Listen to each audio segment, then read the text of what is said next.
don't care. Larry Kotlikoff stuff is pretty good. I would use him. If I don't go to Right Capital anymore, I'll probably use Kotlikoff stuff because no one's going to do better at Social Security planning than him. I might revisit eMoney in a year or two. We'll see. I doubt it because Right Capital is doing everything I need them to do. There's a couple issues with Right Capital. I've shared this with you before, and I've talked to them about it. And they say, "Hey, here's a workaround," but they're, they got a lot of things they're working on. They may or may not get to it.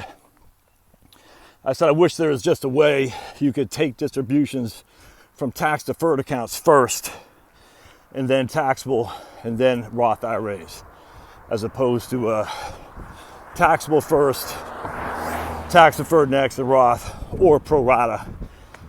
They showed me a workaround, which I had been using. It's good. It's good. It's just not as fluid as I like to do that. And I might actually do a tutorial on that one time, but probably need to.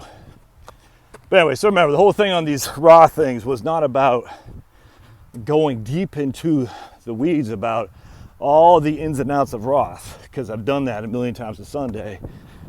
And this was just about, hey, as the emails I get time and again, should I convert? That's all we're trying to accomplish here. The software recognizes the 5-year rules. The software recognizes the taxes that gotta be paid from someplace. The software recognizes the income tax brackets are inflation adjusted. It recognizes that the Trump tax bill will expire come 2026 and will revert back to pre-Trump. It recognizes all this stuff. So you don't need to worry about it. But again, it also recognizes the fact that if you need money to put food on the table and all you got is a traditional IRA or a Roth, well, you're going to take it out from the traditional IRA because the software recognizes all this. If you need money and all you got is a Roth and you're within the 5-year constructs, you're going to take it out from the Roth. And the software recognizes that too. So worry not, my friends. Worry not. I get there's a lot going on with this stuff. A lot of people have a voice they want to let, to shout. I get that. And I have a number of people email me about various things, good, bad, or indifferent strategies, do this, do that. I said, just start your own channel or start your own blog. Look, man, there's room. The water's warm. Start your own blog. Now, some people don't want to do that. And if the content is legitimate, like my man Tom had to email me a good piece the other day, and I posted that on there about a guest post about young folks doing Roths. That was a great piece. I'd be happy to guest post. And if you want me to attribute it to you, I'm happy to do so. If you don't want me to attribute it to you, I'm happy to do so too. Either way, I get the benefit of the content because when I post an article on my blog, I sell advertising there. More articles, the more I'm building my domain authority, the more I'm building my page authority. It means the quicker I'll show up in the DuckDuckGo search engine optimization. And of course, Google too, unless they find out that I'm a radical libertarian right-winger. And then they'll banish me to page 6 of the SEO, search engine result page. I mean, as the SERP, I'll get banished to page 6 of the SERP. That's a search engine results page. So again, if you go back, like I was talking about a couple weeks ago, you go to Google, you type in Paul Joseph Watson, you get all kinds of the first search engine result page. The first of that is all anti-Paul Joseph Watson stuff. And then maybe page 2 or 3, you'll find out his website and or his YouTube channel. If you type in the Young Turks or any left-wing diatribe, they come up in the first topic of the search engine result page. And the irony of it all is that, Paul has got like 2 million subscribers on his YouTube channel. He drives a lot of traffic to Google/YouTube, but because they don't like him, they put him way down. But yet some of the anti-Paul Joseph Watson stuff, they put up the top, even though they only got like 10,000 views or something like that. It's completely algorithmic manipulation without question. Morning. But Google says, oh, we're not manipulating the algorithm. Yeah, they are. You can look at Louder or Crowder, same thing. Anyone that's on the quote-unquote the right gets put towards the bottom of the SERP. Anyone that's on the left gets promoted to the top. Yeah, just try it yourself, man. And that's why I use DuckDuckGo as my my search engine. So because I don't trust Google, I just don't. I love Google owning YouTube. It's done incredibly well for me, but I don't trust them when it comes to search because I've seen with my very eyes they manipulate the algorithm. And to deny that is to be your own conspiracy theorist. It's funny, actually, a guy posted my YouTube channel. I'm actually going on a diatribe here. Oh well, I'll keep at it. He says, "Oh, you must believe," I forgot what it was about, I can't remember, but he's like saying you're a conspiracy theorist, something like that. I said, it's not a conspiracy, or a conspiracy in of itself isn't bad. It's just a group of people getting together to try to manipulate data. And manipulation isn't necessarily a bad thing either.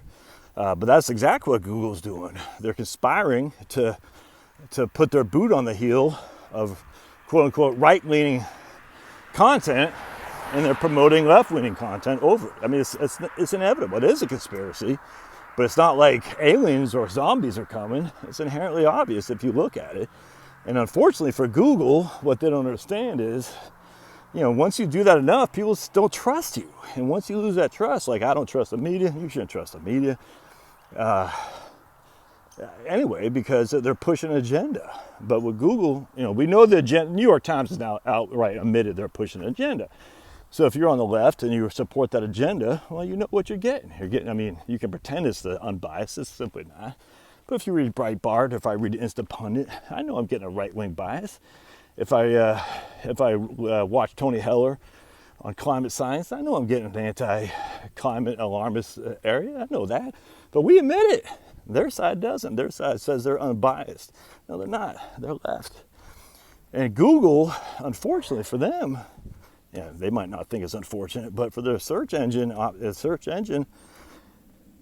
they've jumped the shark because people don't trust them. And when you lose the trust, you're only going to get one group of people using your engine to search, which means your ads aren't being shown to that group of people. And so just as an FYI, if you're a right-winger and you're paying Google for ads, remember, you're probably wanting your stuff to show up on Powerline, on Instant Pundit, on anything, you know, Trump, pro-Trump stuff. But you got to remember, in fact, I was watching it's interesting. I was watching Louder for Crowder, a YouTube channel, the other day, and they had a Bernie ad on there. Now, Bernie doesn't target Louder for Crowder, I guarantee that.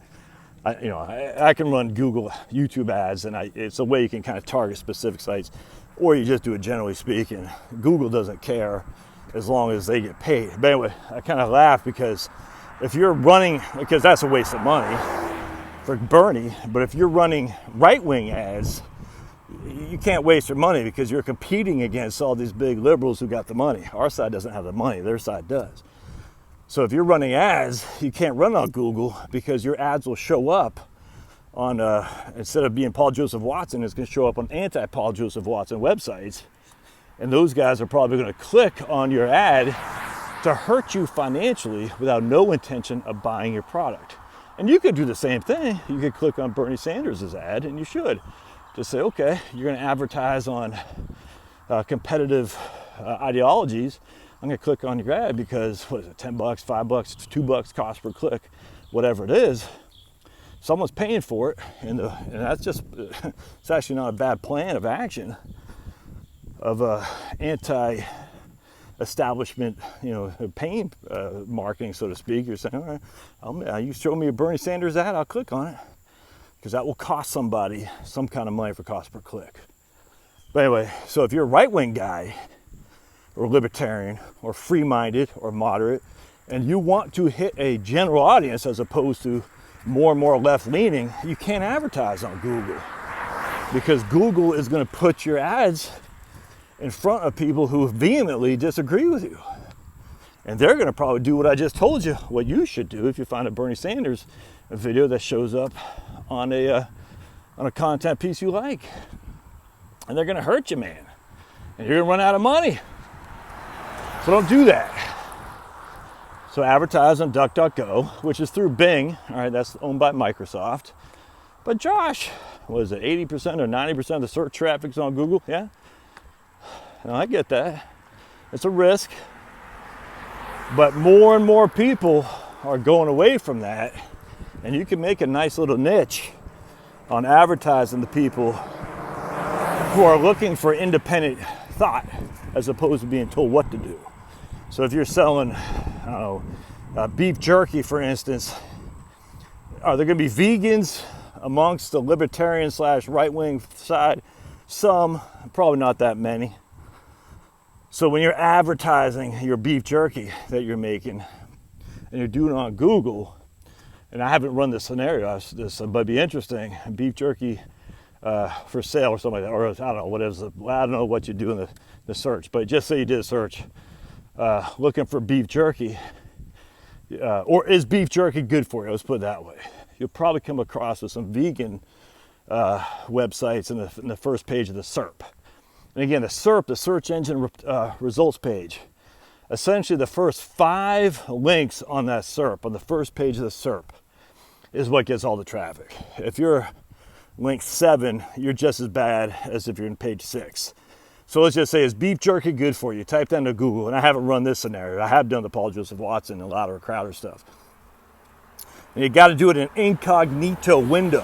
What that means is, in theory, the software doesn't recognize your search history, so they don't recognize who you are in terms of, oh, this guy previously searched because all these cookies for, I don't know, right-wing stuff, so we're going to show him some right-wing stuff. That's in theory now. But if you do it incognito, in theory, they just look at you as the average browser who's got no history, so they don't know what to put. They just put what their algorithm says is what they find that you will find most interesting.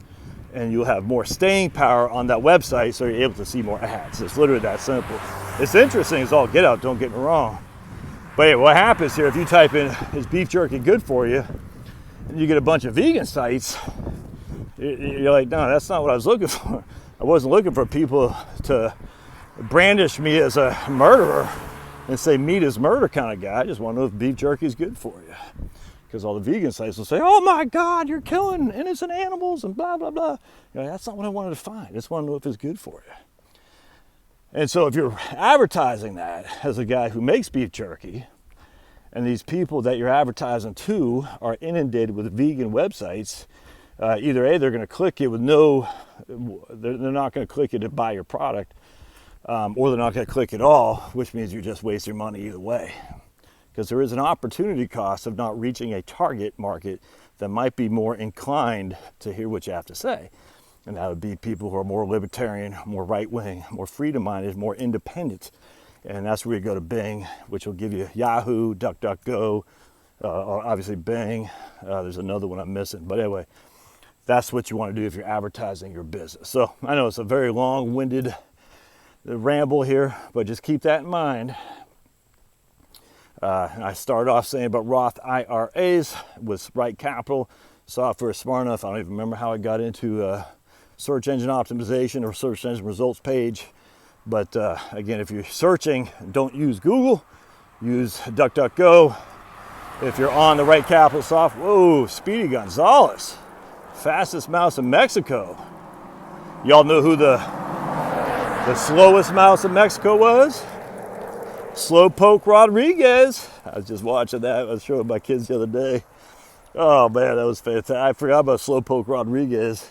Give me a thumbs up if you know who Slowpoke Rodriguez is, or a thumbs down if you don't.